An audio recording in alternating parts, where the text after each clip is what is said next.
Hello student, welcome to your YouTube channel. आज की इस क्लास में मैं आपके लिए लेकर आया हूँ फिजिक्स के एक और इम्पॉर्टेंट चैप्टर, जिसमें हम पढ़ेंगे ओम का नियम, विशिष्ट प्रतिरोध, प्रतिरोधों एवं सेलों का संयोजन means Ohm's law, specific resistance, combinations of resistance and cells के पार्ट 1 वीडियो में इस चैप्टर के important points and basic concepts को पढ़ना है।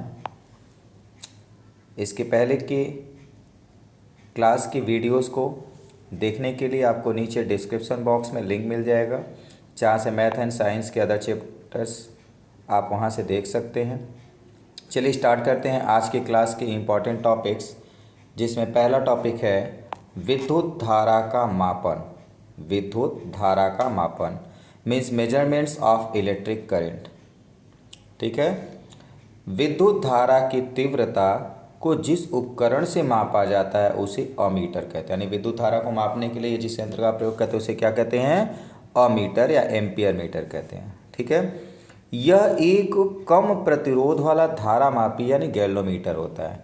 यानी यह भी एक धारा मापी होता है यानी गैल्वेनोमीटर होता है, जो कम प्रतिरोध वाला होता है। आदर्श अमीटर का प्रतिरोध 0 होता है कि होना चाहिए। कितना होना चाहिए? आदर्श एम्पियर मीटर का प्रतिरोध कितना होना चाहिए? 0 होना चाहिए। ठीक है, किसी चालक में प्रवाहित धारा को मापने के लिए अमीटर को उस चालक के श्रेणी क्रम में जोड़ा जाता है। यानी जब किसी भी परिपथ में धारा को मापना हो तो एम्पियर मीटर को वहाँ पर कैसे जोड़ेंगे? श्रेणी क्रम में जोड़ेंगे। ठीक है, किस तरीके से जोड़ेंगे? श्रेणी क्रम में। जब भी कभी आपसे पूछा जाए कि गैल्वेनोमीटर को यानी एम्पियर मीटर को धारा मापने के लिए किस तरीके से जोड़ा जाता है, श्रेणी क्रम या समांतर क्रम, तो आपका आंसर होगा श्रेणी क्रम में जोड़ा जाता है। परिपथ में श्रेणी क्रम में जोड़ा जाता है धारा मापने के लिए। क्लियर है यहाँ तक? दूसरा है विभवांतर का मापन। ठीक है, यानी measurements of potential difference.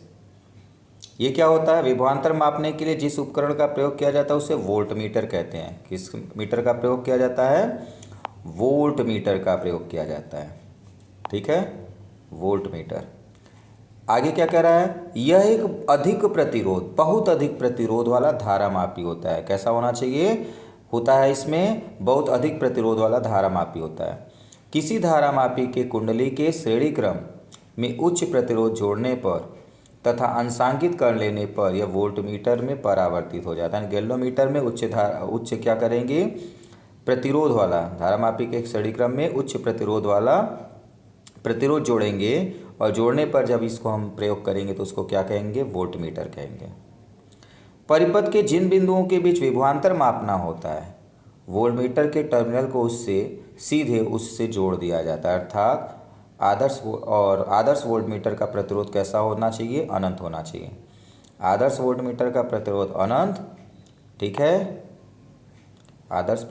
Volt meter का प्रतिरोध अनंत, और आदर्श एम्पियर मीटर का प्रतिरोध क्या होना चाहिए? 0 होना चाहिए।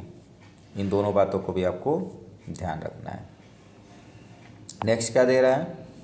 किसी चालक के सिरों के पर विभवांतर मापने के लिए वोल्ट मीटर को उस चालक के समांतर क्रम में जोड़ते हैं। उस चालक के कहाँ जोड़ते हैं? समांतर क्रम में जोड़ते हैं। ठीक है, V बराबर IR। V बराबर क्या होता है? I into R। इसके बाद अगला टॉपिक दे रहा है ओम का नियम। ठीक है, ओम्स लॉ। क्या है ओम्स लॉ? यदि चालक की भौतिक अवस्था जैसे लंबाई, मोटाई, तापक्रम, भौतिक अवस्था ताप, दाब, आयतन, लंबाई, मोटाई, इस तरीके से चीज़ों को न परिवर्तित किया जाए, ठीक है, यानी स्थिर रहे, तो चालक में प्रवाहित धारा की प्रबलता I चालक पर लगाए गए विभवांतर V के समानुपाती होता है। क्या होता है? समानुपाती होता है। यानी V समानुपाती I या V बराबर IR होता है। ठीक है, लेकिन कब? जब लंबाई, मोटाई, तापक्रम, भौतिक अवस्थाएं क्या रहें? स्थिर रहें तब। ठीक है, और V बराबर IR होता है। यहाँ पर एक R क्या है? नियतांक है। R क्या है?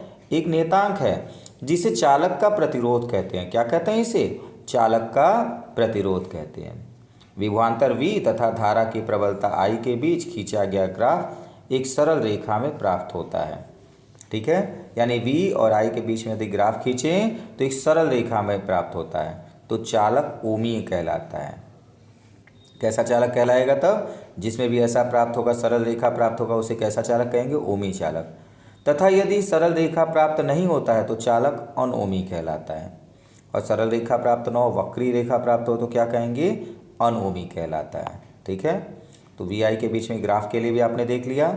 सरल रेखा प्राप्त होगी तो ओमीय चालक, सरल रेखा प्राप्त होगी तो ओमीय चालक, और सरल रेखा प्राप्त नहीं होती है तो अनओमीय चालक कहलाता है।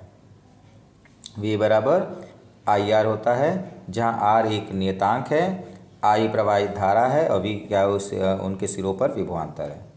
ठीक है, नेक्स्ट अगला पॉइंट दे रहा है आपका विशिष्ट प्रतिरोध। क्या दे रहा है? विशिष्ट प्रतिरोध। ठीक है, विशिष्ट प्रतिरोध क्या होता है? स्पेसिफिक रेजिस्टेंस क्या होता है? तो किसी चालक का प्रतिरोध किसी निश्चित ताप पर उसकी लंबाई व अनुप्रस्थ काट के क्षेत्रफल पर इस निम्न प्रकार से निर्भर करता है। क्या करता है? किसी चालक का प्रतिरोध निश्चित ताप पर, यानी ताप परिवर्तित न हो, तो उसकी लंबाई और अनुप्रस्थ काट के क्षेत्रफल पर निम्न प्रकार से परिभाषित, यानी अग्र प्रकार से परिभाषित निर्भर करता है। कैसे निर्भर करता है? नंबर 1 क्या है? चालक का प्रतिरोध R उस चालक की लंबाई L के अनुक्रमानुपाती होता है। क्या होता है? लंबाई L चालक तार के प्रतिरोध R के अनुक्रमानुपाती होता है, यानी R अनुक्रमानुपाती क्या होगा? L। R अनुक्रमानुपाती क्या होगा? L। नेक्स्ट पॉइंट दे रहा है प्रतिरोध R चालक के अनुप्रस्थ काट के क्षेत्रफल A के व्युत्क्रमानुपाती होता है, अर्थात R जो होता है क्षेत्रफल A के व्युत्क्रमानुपाती होता है, तो R व्युत्क्रमानुपाती क्या हो जाएगा? 1/A। ठीक है, अब समीकरण 1 और समीकरण 2 दोनों आपका R के लिए है, तो दोनों को हम क्या करते हैं? एक ही स्थान पर लिखते हैं, तो समीकरण 1 और 2 से R अनुक्रमानुपाती हो जाएगा L/A। ठीक है, तो R बराबर क्या हो जाएगा? रो L/A। ठीक है, रो L/A, जहाँ पर रो क्या है? रो एक नियतांक है, रो इसको है, और जिसको पढ़ते क्या है? RHO। इस तरीके से लिखा जाता है, ध्यान देना है आपको, इस तरीके से क्यू की तरह, लेकिन हल्का सा तिरछी लाइन। ठीक है, इस तरीके से रो लिखा जाता है, एक नियतांक के लिए प्रयोग किया गया यहाँ पर, और एक नियतांक है, इसे पदार्थ के चालक के पदार्थ का विशिष्ट प्रतिरोध कहते हैं। क्या कहते हैं? चालक के पदार्थ का विशिष्ट प्रतिरोध कहते हैं, और इसका मात्रक ओम मीटर होता है। कैसा होता है? ओम मीटर। तथा इसका मान चालक के पदार्थ पर निर्भर करता है। किस पर निर्भर करता है? चालक के पदार्थ पर निर्भर करता है। ठीक है, चलिए नेक्स्ट देखते हैं। एक ही पदार्थ के भिन्न भिन्न लंबाइयों के तथा भिन्न भिन्न मोटाइयों के तारों के प्रतिरोध भिन्न भिन्न होंगे। क्या हो? एक ही पदार्थ हो, यदि उनकी लंबाइयाँ अलग अलग हैं और क्षेत्रफल, मोटाई यानी क्षेत्रफल अलग अलग है, तो तारों के प्रतिरोध भी भिन्न भिन्न होंगे। ठीक है, लंबाई अलग हो और मोटाई अलग हो तो प्रतिरोध भी क्या होगा? भिन्न होगा। परंतु विशिष्ट प्रतिरोध क्या होंगे? समान होंगे। विशिष्ट प्रतिरोध क्या होगा? रो समान होगा। R भिन्न होगा परंतु रो क्या होगा? समान होगा। और आगे दे रहा है चांदी का विशिष्ट प्रतिरोध सबसे कम होता है। चांदी का विशिष्ट प्रतिरोध क्या होता है? सबसे कम। अतः यह विद्युत का सबसे अच्छा चालक है। ध्यान दीजिएगा, यह विद्युत का सबसे अच्छा चालक है। कौन? चांदी। चांदी विद्युत का सबसे अच्छा चालक है, याद रखिएगा, कभी कभी इससे संबंधित प्रश्न आपका मिल जाएगा। इसके बाद क्रमशः तांबा, सोना तथा एल्युमिनियम आते हैं, यानी अच्छे चालक में सबसे अच्छा चांदी, उससे कम तांबा और उससे कम सोना, और उसके बाद आता है एल्युमिनियम। ठीक है, तो अगला टॉपिक है आपका प्रतिरोधकता का ताप गुणांक। क्या होता है प्रतिरोधकता का ताप गुणांक? यदि किसी चालक का ताप बढ़ाने पर उसकी प्रतिरोधकता बढ़ती है, तो निम्न समीकरण द्वारा इसको दिया जा सकता है। क्या है समीकरण? रो इंटू टी, रो क्या है आपका विशिष्ट प्रतिरोध, टी क्या है आपका द्वितीय ताप यानी ताप बढ़ाने पर नई ताप, into is equal to rho T zero, यानी रो आपका विशिष्ट प्रतिरोध हो गया और टी जीरो आपका प्रारंभिक ताप, ब्रैकेट में 1 plus alpha T plus T zero, 1 plus alpha T plus T zero. ठीक है, तो ये आपका इसका फार्मूला हो गया। और अल्फा क्या है यहाँ पर? प्रतिरोधकता का ताप गुणांक, टी तथा टी जीरो ताप है। तो इस तरीके से इस सूत्र का प्रयोग करके हम प्रतिरोधकता का ताप गुणांक ज्ञात कर सकते हैं। ठीक है, उम्मीद करते हैं यहाँ तक के सारे पॉइंट्स आपको समझ में आए होंगे। यदि वीडियो पसंद आए तो वीडियो को लाइक कीजिए, और अभी तक आपने चैनल को सब्सक्राइब नहीं किया तो चैनल को सब्सक्राइब कीजिए और अपने फ्रेंड्स को शेयर करिए। तो चलिए देखते हैं अगला पॉइंट। अगला पॉइंट दे रहा है पदार्थ एवं उनके विशिष्ट प्रतिरोध तथा ताप गुणांक, पदार्थ तथा उनके विशिष्ट प्रतिरोध और ताप गुणांक। तो पहला पदार्थ आपका चांदी है, जो आप जानते हैं सबसे अच्छा चालक है, और इसका विशिष्ट प्रतिरोध क्या है? 1.47 गुणे 10⁻⁻8 ओम मीटर। ठीक है, तो विशिष्ट प्रतिरोध हो गया, और इसका प्रतिरोधकता ताप गुणांक कितना है? अल्फा 0.0038 प्रति केल्विन। ठीक है, 0.0038 प्रति केल्विन। इसी तरीके से तांबे का आपको दे रहा है विशिष्ट प्रतिरोध 1.72 गुणे 10⁻⁻8 और प्रतिरोधकता ताप गुणांक 0.0039 प्रति केल्विन। तो आपको ये याद नहीं रखना है, बट आपको ये क्रम जरूर याद रखना है कि विशिष्ट प्रतिरोध किस क्रम में है, सबसे अच्छा कौन सा है और उससे दुर्बल कौन सा है। ठीक है, तो चांदी का आपने देखा सबसे अधिक कम है विशिष्ट प्रतिरोध 1.47, तांबे का विशिष्ट प्रतिरोध 1.72 गुणे 10⁻⁻8, तो 10⁻⁻8 सब में है, आपको केवल नंबर याद रखना है। सोने का 2.35 गुणे 10⁻⁸ ओम प्रति है मीटर -8 ओम मीटर है। एल्युमिनियम का 2.63 गुणे 10⁻⁻8 है। टंगस्टन का 5.51 गुणे 10⁻⁸ ओम मीटर है। निकिल का 86.84 गुणे 10⁻⁸ ओम है, और लोहे का 9.71 गुणे 10⁻⁸ ओम मीटर है। ठीक है, तो इस तरीके से ये आपको क्या दिया है? विशिष्ट प्रतिरोध दिया है, और पदार्थ का विशिष्ट प्रतिरोध आप क्रम दिखा रहा है कि कौन कितना अच्छा चालक है। ठीक है, जिसमें चांदी का आपका सबसे अच्छा चालक है, लोहा आपका सबसे खराब चालक, द्वितीय स्थान पर आपका आता है तांबा। तो इस तरीके से ये आपकी सारणी हो गई। चलिए अगला पॉइंट देखते हैं।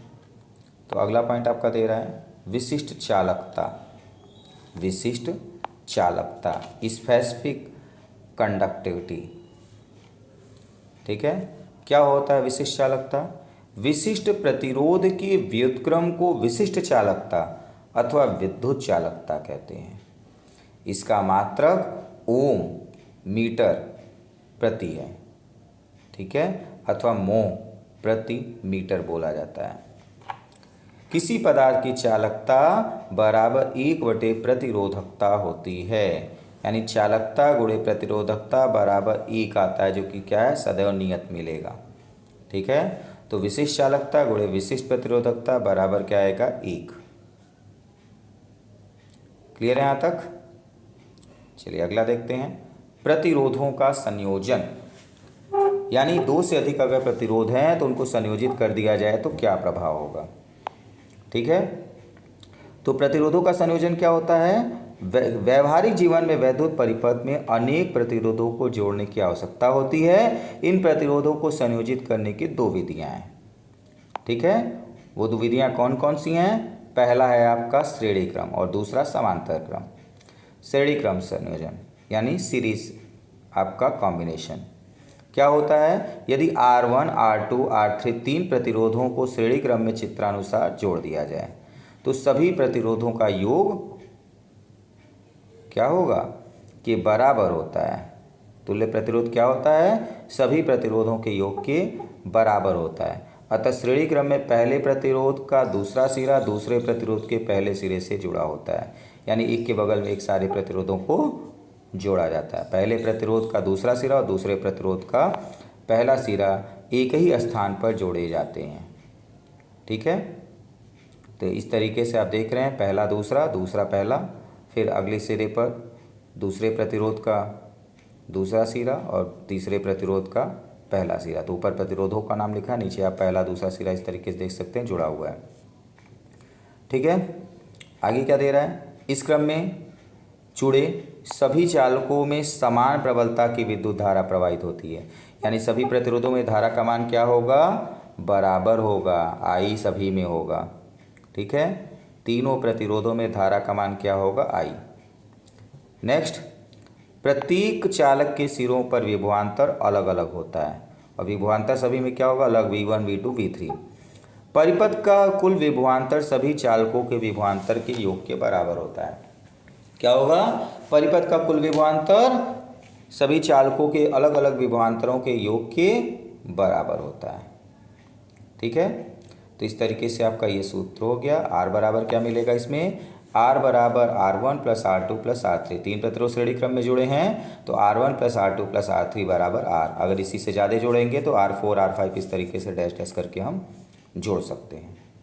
ठीक है, ये इसका फार्मूला हो गया। चलिए अगला संयोजन क्या है, कॉम्बिनेशन क्या है, समांतर क्रम संयोजन, यानी प्रतिरोधों को समांतर क्रम में जोड़ा जाए। तो समांतर क्रम संयोजन क्या होता है, यदि सभी प्रतिरोधों के एक सिरे एक ओर एक साथ और दूसरे सिरे दूसरी ओर एक साथ जुड़े हों, जैसा कि आप चित्र देख रहे हैं, यहाँ पर सभी प्रतिरोध, पहला प्रतिरोध का पहला सिरा, दूसरे प्रतिरोध का पहला सिरा और तीसरे प्रतिरोध का पहला सिरा एक स्थान पर जुड़े हैं, तथा बी बिंदु पर पहले प्रतिरोध का दूसरा सिरा, दूसरे प्रतिरोध का भी दूसरा सिरा और तीसरे प्रतिरोध का भी दूसरा सिरा एक ही स्थान पर जुड़े हैं। तो ऐसा संयोजन जब भी आपको दिखेगा तो कैसा होगा, समांतर क्रम संयोजन। ठीक है, आगे दे रहा है, जब R1 R2 R3 प्रतिरोधों को समांतर क्रम में चित्रानुसार जोड़ा जाता है तो उनके तुल्य प्रतिरोधों का व्युत्क्रम उन प्रतिरोधों के व्युत्क्रम के बराबर होता है। यानी फार्मूला क्या मिलेगा, 1/R equal 1/R1 plus 1/R2 plus 1/R3 dash dash, इस तरीके जितने भी प्रतिरोध हैं उनके व्युत्क्रमों का योग क्या होगा, तुल्य प्रतिरोध होगा। ठीक है, इसमें भी कुछ 2 पॉइंट्स आपको ध्यान देने हैं। क्या है, पहला, तुल्य प्रतिरोधों का मान संयोजन के प्रत्येक प्रतिरोधों के मान से कम होता है। तुल्य प्रतिरोध क्या मिलेगा, सदैव अलग अलग प्रतिरोधों से कम ही होगा। नंबर 2, सभी प्रतिरोधों के सिरों पर विभवांतर समान होता है। क्या होता है, सभी प्रतिरोधों के सिरों का विभवांतर समान होता है, यानी सभी प्रतिरोधों में V ही मिलेगा। और क्या कह रहा है, प्रत्येक प्रतिरोध में अलग अलग प्रबलता की धारा प्रवाहित होती है, यानी पहले प्रतिरोध में आपको I1 मिलेगा, दूसरे में I2 मिलेगा, तीसरे में I3 और V क्या होगा, तीनों में समान होगा। ठीक है, तो इन चीज़ों का प्रयोग हमें इनके आंकी प्रश्न में ध्यान से करना पड़ेगा कि विभवांतर समान किस में होता है, समांतर क्रम संयोजन में। धारा किस में समान होती है, श्रेणी क्रम संयोजन में।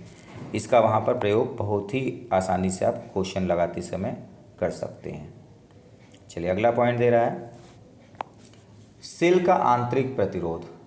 सेल का आंतरिक प्रतिरोध यानी इंटरनल रेजिस्टेंस ऑफ सेल क्या होता है। तो क्या कह रहा है, जिस प्रकार तार विद्युत धारा के मार्ग में प्रतिरोध लगाता है, तार विद्युत धारा के मार्ग में प्रतिरोध लगाता है, उसी प्रकार सेल का घोल भी विद्युत धारा के मार्ग में प्रतिरोध लगाता है। इस प्रतिरोध को सेल का आंतरिक प्रतिरोध कहते हैं। इस प्रतिरोध को क्या कहते हैं, सेल का आंतरिक प्रतिरोध कहते हैं। और इस प्रतिरोध के कारण सेल द्वारा दी गई ऊर्जा का कुछ अंश स्वयं सेल के भीतर ही व्यय हो जाता है, यानी उसकी कुछ ऊर्जा कहाँ होगी, सेल के अंदर ही व्यय हो जाएगी, अर्थात ऊष्मा में बदल जाती है।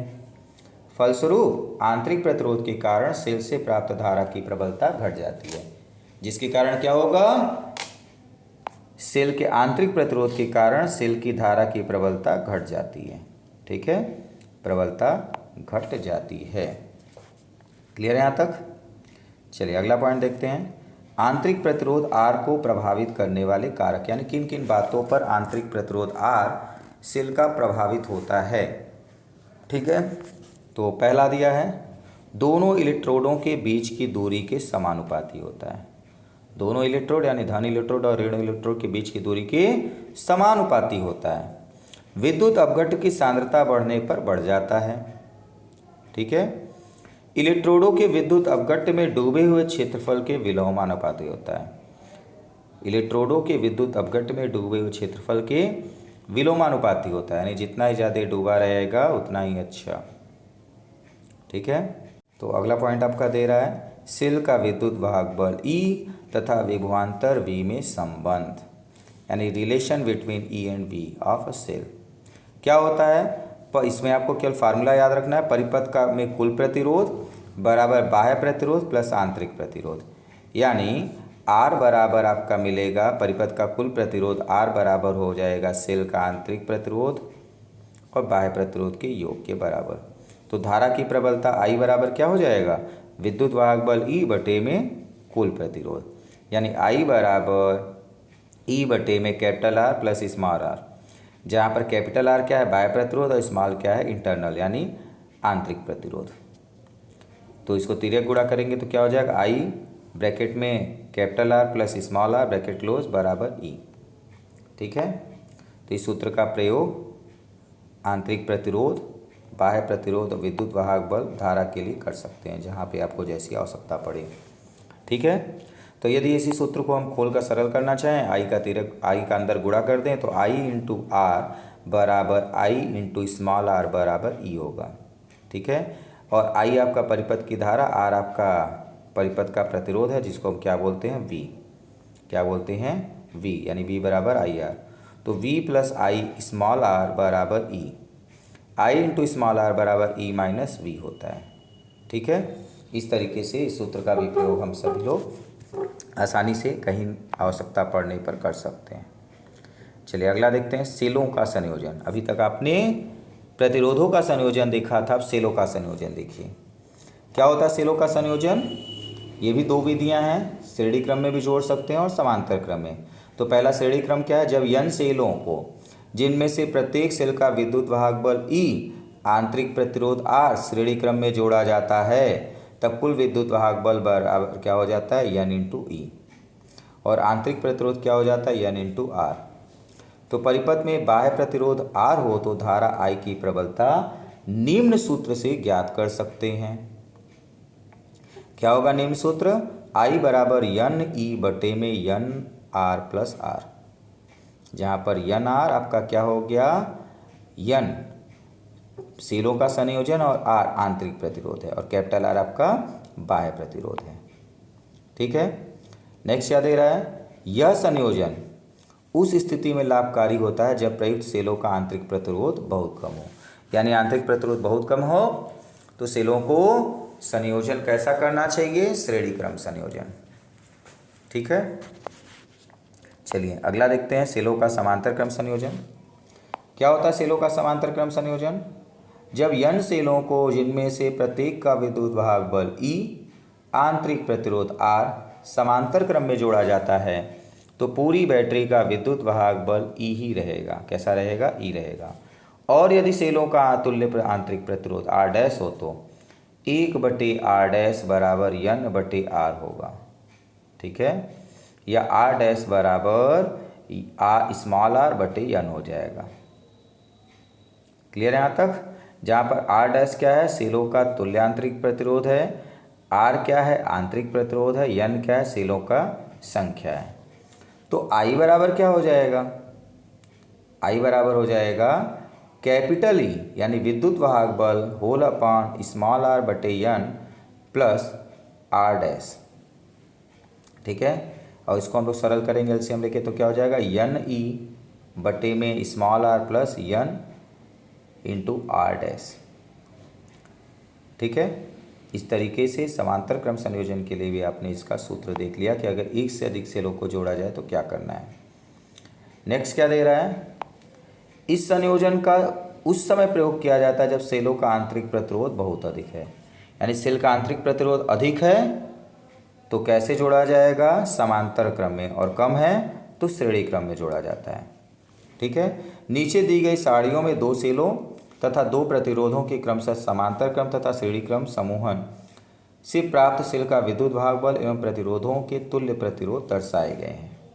तो चलिए देखते हैं क्या दे रहा है विद्युत भाग बल और क्या क्या दे रहा है। समूह कैसा है, श्रेणी क्रम संयोजन है। सेल के पहले सेल का विद्युत भाग बल E और दूसरे का E2 है, तो तुल्य सेल का विद्युत भाग बल E बराबर क्या हो जाएगा, E1 प्लस E2। अगर दो में से एक सेल को उलट दिया जाए, ठीक है, दो में से एक सेल को उलट दिया जाए तो क्या होगा, epsilon 0 is equal to mod of E1 minus E2। और इसका प्रतिरोध क्या हो जाएगा, इसका प्रतिरोध आपको मिलेगा R सफिक्स E यानी तुल्य प्रतिरोध बराबर R1 प्लस R2। क्या होगा, तुल्य प्रतिरोध R बराबर R1 प्लस R2। अगर इन्हीं प्रतिरोधों को समांतर क्रम संयोजन में दिया जाए, जोड़ दिया जाए तो क्या होगा, तुल्य सेल का विद्युत भाग बल आपका हो जाएगा एप्सिलॉन 0 और multiply E1 R2 plus E2 R1 अपान R1 प्लस R2, जहाँ पर R1 R2 क्या है, सेलों के आंतरिक प्रतिरोध। आंतरिक प्रतिरोध को हमेशा स्मॉल से लिखेंगे और दो सेल है तो पहले का R1 दूसरे का R2। ठीक इसी तरीके से इनका तुल्य प्रतिरोध क्या हो जाएगा, 1 upon RE is equal to 1 upon R1 plus 1 upon R2। Clear है यहाँ तक? उम्मीद करते हैं यहाँ तक के टॉपिक्स आपको क्लियर समझ में आ गया होगा। यदि कोई दिक्कत होगी तो आप कमेंट बॉक्स में ज़रूर बताइए। तो चलिए देखते हैं आगे का टॉपिक। अगला टॉपिक आपका दे रहा है किरचॉफ के नियम यानी किरचॉफ्स लॉ। ठीक है, अगला टॉपिक क्या आपका, किरचॉफ के नियम यानी किरचॉफ्स लॉ। किरचॉफ्स ने विद्युत धारा संबंधित दो नियम दिए हैं। क्या दिए हैं, दो नियम, जिसका पहला नियम क्या है, किरचॉफ का प्रथम नियम है। इस नियम को संधि का नियम या धारा का नियम भी कहते हैं। इस नियम के अनुसार किसी संधि पर मिलने वाली समस्त धाराओं का बीजगणितीय योग शून्य होता है। कैसा होता है, समस्त धाराओं का बीजगणितीय योग शून्य होता है, अर्थात delta I sigma of delta आई बराबर 0। ठीक है, यदि सभी धाराएं क्या हों, एक ही दिशा में हो तो सभी को हम धनात्मक लिखेंगे और उसकी विपरीत की सभी दिशाओं को प्लस में। तो आप यहाँ पर देख रहे हैं I1 और I3, I1 और I3 को हम एक बिंदु जो कि आपका केंद्र है ए पर जा रही हैं। I1 भी जा रहा है और I3 भी जा रहा है। ठीक है, तो I1 प्लस I3 बिंदु पर जा रही हैं तो ये आपका प्लस होगा। ठीक इसके विपरीत I4 और I2 उस बिंदु ए से दूर जा रहा है तो इसको हम लोग क्या ले लेंगे, ऋणात्मक। जो बिंदु की ओर आएगा उसको धनात्मक और जो विपरीत दिशा में बाहर की ओर जाएगा ऋणात्मक। तो I1 I3 बिंदु ए पर आ रही है और I2 I4 जा रही हैं, तो इन सभी I1 I3 को क्या करेंगे, प्लस में, और I2 और I4 को क्या लेंगे, माइनस में। तो पक्षांतर करने पर I1 प्लस I3 बराबर I2 प्लस I4 सूत्र प्राप्त होगा। ठीक है, क्या कह रहा है, फिर से देख रहे, किसी परिपथ में किसी संधि पर आने वाली समस्त धाराओं का योग उस संधि से जाने वाली धाराओं के योग के बराबर। आने वाली आपकी थी I1 I3 और जाने वाले हैं I2 I4, तो I1 I3 का जोड़ I2 I4 के जोड़ के बराबर होगा। यह आवेश संरक्षण का नियम है, इसे संधि नियम भी कहते हैं। क्या है, आवेश संरक्षण का नियम, इसे संधि नियम भी कहते हैं। ठीक है, नेक्स्ट है किरचॉफ का द्वितीय नियम। इस नियम को लूप नियम या वोल्टी नियम के नाम से भी जाना जाता है। ठीक है, तथा इस नियम के अनुसार यदि किसी बंद लूप में होने वाले विभव परिवर्तनों का बीजगणितीय योग शून्य होता है। क्या होता है, बीजगणितीय योग शून्य होता है। कब, जब परिपथ आपका क्या हो, बंद हो, लूप हो। तो अर्थात डेल्टा वी बराबर क्या होगा, सिग्मा डेल्टा वी बराबर क्या होगा, 0। तो E बराबर क्या होगा, विद्युत वाहक बल E बराबर I1 R1 plus I2 R2 होगा। ठीक है, क्या होगा, विद्युत वाहक बल E बराबर, आप देख रहे हैं यहाँ पर परिपथ बंद है। ठीक है, तो जब परिपथ बंद होगा तभी किरचॉफ का दूसरा नियम लगेगा। ठीक, तो E बराबर होगा I1 R1 plus I2 R2। Clear है यहाँ तक? यह नियम ऊर्जा संरक्षण के नियम पर आधारित है। किस पर आधारित है, ऊर्जा संरक्षण। इसे परिपथ के नियम भी कहते हैं। क्या कहते हैं, इसे परिपथ का नियम भी कहते हैं। नेक्स्ट क्या है, व्हीट स्टोन सेतु। क्या है? व्हीटस्टोन सेतु। क्या होता है व्हीटस्टोन सेतु? व्हीटस्टोन सेतु 4 प्रतिरोधों की एक ऐसी व्यवस्था है जिसका उपयोग अज्ञात प्रतिरोधों की मान अन्य 3 प्रतिरोधों की मदद से ज्ञात करने में किया जाता है। यहाँ ए बी सी डी भुजाओं के अनुपातिक भुजा ए सी बी डी के संयुग्मी भुजाएं कहते हैं। ठीक है, फिर से ध्यान दीजिए, यहाँ पर आप ए बी भुजा देख रहे हैं जिस पर एक प्रतिरोध लगा है, बी सी भुजा पर दूसरा प्रतिरोध, सी डी भुजा पर तीसरा प्रतिरोध और ए डी भुजा पर चौथा प्रतिरोध, और इसके विकर्ण में क्या लगा है? गैल्वेनोमीटर लगा है। ठीक है, क्या कह रहा है व्हीटस्टोन सेतु में? 4 प्रतिरोधों की ऐसी व्यवस्था जिनका अज्ञात प्रतिरोध मान अन्य 3 प्रतिरोधों की मदद से ज्ञात करने में किया जाता है। ठीक है, तो इस तरीके से P/Q बराबर क्या होता है? R/S संतुलन की स्थिति में। संतुलन की स्थिति में P/Q = R/S होता है। ठीक है, जहाँ PQ का RS क्या है? P आपका पहला और Q आपका दूसरा हो जाएगा। ठीक है, R आपका तीसरा हो जाएगा और S आपका चौथा प्रतिरोध। इस प्रकार से इन भुजाओं पर रहेंगे। तो P/Q = क्या होता है? R/S। इस तरीके से यह संतुलित हेतु यानी व्हीटस्टोन जब संतुलन की स्थिति में होगा तो चौथे प्रतिरोध का मान ज्ञात कर सकते हैं जब 3 अन्य प्रतिरोधों का मान पता हो तो इस तरीके से आपको ध्यान देना है कि चारों प्रतिरोध चक्रीय क्रम में नहीं है। ठीक है, चक्रीय क्रम में नहीं है। पहले ए बी भुजा पर P और बी सी भुजा पर Q, फिर सी डी पर R नहीं आना है, ए डी पर R आएगा और डी सी पर S प्रतिरोध। और जब संतुलन की स्थिति में होंगे तो P/Q = R/S होता है। ठीक है, क्या होगा? P/Q = R/S होता है। ठीक है, इस तरीके से इस चैप्टर के सारे बेसिक पॉइंट्स आपके कंप्लीट हो गए हैं। चलिए महत्वपूर्ण तथ्य को देखते हैं। इस चैप्टर का महत्वपूर्ण तथ्य क्या है जो तो अभी तक आपने पढ़ा है, उसका प्रयोग हमें कैसे करना है। ठीक है, तो महत्वपूर्ण तथ्य में आपका पहला महत्वपूर्ण तथ्य दे रहा है गैल्वेनोमीटर को एक कम प्रतिरोध वाला धारामापी है। यानी कम प्रतिरोध अगर है तो उसको हम कहाँ प्रयोग करते हैं? धारामापी में। ठीक है, और आदर्श एमीटर का प्रतिरोध कैसा होता है? 0 होता है। आदर्श एमीटर का प्रतिरोध 0 होता है। ठीक इसी तरीके से आदर्श वोल्टमीटर का प्रतिरोध अनंत होता है और उच्च प्रतिरोध वाला धारामापी क्या होता है? वोल्टमीटर कहलाता है। उच्च प्रतिरोध है तो धारामापी क्या कहलाएगा? वोल्टमीटर कहलाएगा। ठीक है, नेक्स्ट आपका पॉइंट है किरचॉफ ने विद्युत धारा संबंधी 2 नियम दिए जो KCL तथा वेल के नाम से भी जाना जाता है। यह उनके संधि नियम, ठीक है, जंक्शन लॉ तथा पॉस नियम, लूप लॉ से भी जाने जाते हैं। जंक्शन लॉ यानी पहला नियम और लूप लॉ क्या होता है? पास का नियम, दूसरा नियम। प्रतिरोधों को श्रेणी क्रम में रखने से परिपथ का तुल्य प्रतिरोध बढ़ता है। क्या होता है? बढ़ता है। किसी भी 2 पदार्थों के लिए चालकता तथा प्रतिरोधकता का गुणनफल सदैव समान होगा। कैसा होगा? गुणनफल सदैव समान होगा। ठीक है, आगे क्या दे रहा अगला पॉइंट? अर्धचालकों के लिए चालकता का ताप गुणांक अल्फा ऋणात्मक होता है। क्या होता है? अर्धचालक के लिए चालकता गुणांक अल्फा क्या होता है? ऋणात्मक होता है। और बाजार में अलग अलग प्रतिरोधों के मान वाले प्रतिरोधक मिलते हैं जिसके ऊपर प्रतिरोधक का मान दर्शाने के लिए कुछ विशेष सांकेतिक वर्ण पट्टिका कलरफुल पट्टियाँ बनी होती हैं। ठीक है, रंगीन पट्टियाँ बनी होती है जिसको हम पढ़कर ज्ञात कर सकते हैं उसका प्रतिरोध क्या है। ठीक है, अगर प्रतिरोधों का संयोजन इस प्रकार हो, इस तरीके से हो, ठीक है, जिसमें एक आपका विकर्ण पर भी जुड़ा है और उसमें लिखा हो संयोजन है और कैसा हो? संतुलन की स्थिति में हो, तो R1/R2 क्या होगा? R1/R2 = R3/R4 ये होगा फार्मूला। ठीक है, R5 से कोई मतलब नहीं रहेगा। ठीक है, जब संतुलन की स्थिति में होगा तब।